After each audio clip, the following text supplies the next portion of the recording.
એક બીજી વાત એવી છે કે રાજુ કરપડાનું ઓપરેશન થયું તો એમની સાથે તો પ્રવીણ રામ બી હતા, તો એનું ઓપરેશન કેમ ના થયું? પ્રવીણ રામ એટલો ગજાવર ચહેરો નથી, બરાબર છે.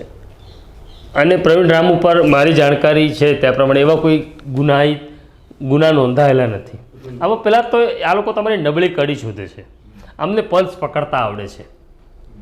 આ સારા વૈદ છે, રાજકીય વૈદ છે આ લોકો સરકારની અંદર બેઠેલા, અને જે લોકો રાજકીય વૈદ હોય એમને જ આ પ્રકારના ઓપરેશનો બીમારી શોધવાના, તો એમણે બીમારી શોધી લીધી કે આ માણસની બીમારી છે રાજુ કરપડાની.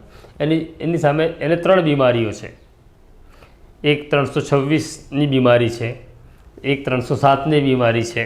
તો આ બીમારીમાં હવે આનું ઇલાજ ઓપરેશન સર્જરી કરવી જ પડશે જો રાજુ કરપડાને બચવું હોય. એટલે રાજુ કરપડા તૈયાર થયા. પ્રવીણ રામ સામે જો કોઈ ગુનો નોંધાયો હોત તો આ ઓપરેશન પ્રવીણ રામનું પણ થઈ ગયું હોત.